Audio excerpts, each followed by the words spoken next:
আমার মা বলে তাহলে দেখ একটা মেশিন করতে পারিস কিনা। আচ্ছা তখন বাড়ি দিয়ে দুটো ছাগল বেঁচে ফেলালাম। সত্যি কথা, আচ্ছা একটা কোম্পানির চাকরির চাইতে ইনকাম হবে বেশি। ভিউয়ার্স, যশোর যেহেতু উঁচু এলাকা, সেহেতু এখানের একটি অন্যতম ব্যবসায় পরিণত হয়েছে স্যালো মেশিন দিয়ে জমিতে পানি দেওয়ার ব্যবসা। তো তেমনই একজন আমাদের সাথে আছেন, লাবলু মামা, বামনআলী গ্রামের। আমরা তার সাথে কথা বলবো। তিনি স্যালো মেশিনের পানির ব্যবসা করেন। আমাদের এই জায়গায় উঁচু জায়গা, এই জায়গায় পানি সেচের খুব সমস্যা। আচ্ছা তখন বাড়ি দিয়ে বললাম যে পানি নেওয়ার ঘাই তো ভুইতে আবাদ করার কোনো লাইন নেই। আচ্ছা তখন আমার মা বলে তাহলে দেখ একটা মেশিন করতে পারিস কিনা। আচ্ছা তখন বাড়ি দিয়ে দুটো ছাগল বেঁচে ফেলালাম। সত্যি কথা, আচ্ছা হ্যাঁ আচ্ছা দুটো ছাগল বেঁচে ফেলাই চলে গেলাম নাভারত। আচ্ছা যেয়ে নিয়ে আসলাম ইঞ্জিন মেশিন কিনি। আচ্ছা এবার আপনার ঝিগোর কথায় যে হাতে রবিউল মালা বলে, হ্যাঁ ওর কাছে দিয়ে বললাম ভাই আমার কাছে তো এখন পুরোটা টাকা নেই, আচ্ছা তা আমার একটা বোরিং করে দিতে হবে।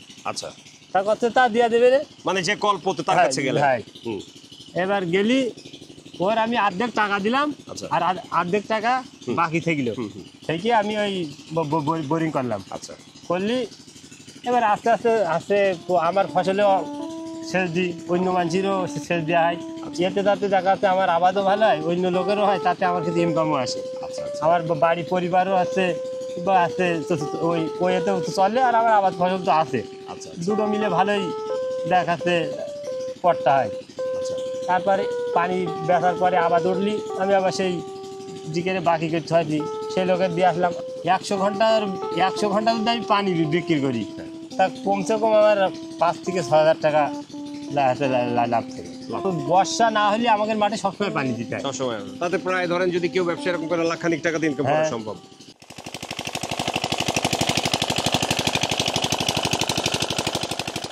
আমার এই ব্যবসা শুরু আছে 2005-এ।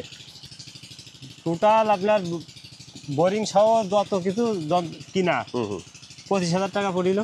ধানের মৌসুমি যে পানি দেওয়া হয়, এতে একটু লাভ বেশি হয়। আর অন্য বুঝতে দেখা আছে 5 দিন 7 দিন পরে একদিন দিলাম, দেওয়ার পরে 2টা তরকারি। আচ্ছা আচ্ছা ওরা আর হাতে প্রত্যেক দিন কি দেওয়া লাগে না, 5 দিন অন্তর 7 দিন অন্তর হাতে যখন বুঝলি মাটি শুকিয়ে গেল, সেই সময় হাতে ছেড়ে দিলাম।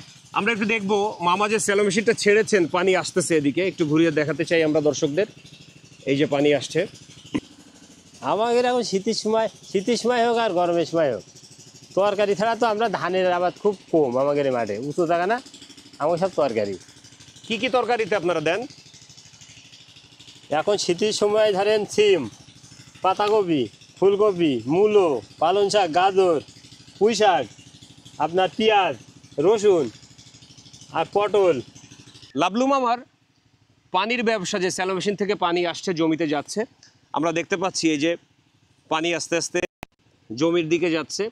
প্রতি ঘন্টা পানি 100 থেকে 110 টাকা পর্যন্ত উনি বিক্রি করে থাকেন, এবং একটা সিজনে সম্পূর্ণ জমির দায়িত্ব উনি নিয়ে থাকেন। যতটুকু পানি দরকার ফসল ওঠার আগ পর্যন্ত এই টোটাল পানিটাই উনি সাপ্লাই দিয়ে থাকেন।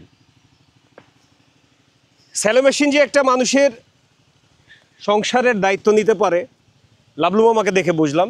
একটা স্যালো মেশিনের ব্যবসা করে উনি তার সংসার চালাচ্ছেন, বাচ্চাদের লেখাপড়া, বৃদ্ধ মা বাবার খরচ সব কিছু নিয়ে এখান থেকে যোগাচ্ছেন। একটা কোম্পানি চাকরি করতে গেলি যে পরিশ্রম, আর এতে শুধু কিছু টাকা থাকার দরকার, আর লোকে দেবে সেই টাকা এবার সব কিছু হয়ে যাবে, সব চলবে। লোক দেবে আর আমি কিনবো। আচ্ছা আমি যে একেবারে আমার বাড়ির টাকা দিয়ে করবো তা জানতে হবে না। বুঝলেন যে আপনি আমার কাছে পানি নিতে আসলেন, আজকে না টাকা দিলে তো কাজ দেবেন, আর আপনার কাছে টাকা থাকে, তা আমি বললাম আমার বাড়িতে টাকা নেই, তাহলে আপনি তো তেল কেনার টাকাটা দেন, আবার ওইটা করে থাকবো, ওই টাকা দিয়েই চলবে। হ্যাঁ। আমরা জানছিলাম স্যালো মেশিন থেকে পানি বিক্রি করে জমিতে এই পানি দিয়ে একটা সংসার কিভাবে স্বাবলম্বী হতে পারে। লাবলু মামা আমাদের সেই গল্পই জানাচ্ছিলেন। এই বামনআলী গ্রামের উঁচু স্থানে বেশিরভাগ জায়গায় লাবলু মামার মতো মানুষরা পানি সাপ্লাই দিয়ে থাকেন, এবং তার বউ বাচ্চা সব কিছুর সংসারের খরচের ভার তিনি এই পানি বিক্রি করে বহন করে থাকেন। দর্শক, এইরকম মজার মজার গল্প এবং মজার মজার ঘটনা জানতে হলে আমাদের সাথে তো থাকবেনই, এবং আমাদের চ্যানেলটিও ফলো করে দিবেন।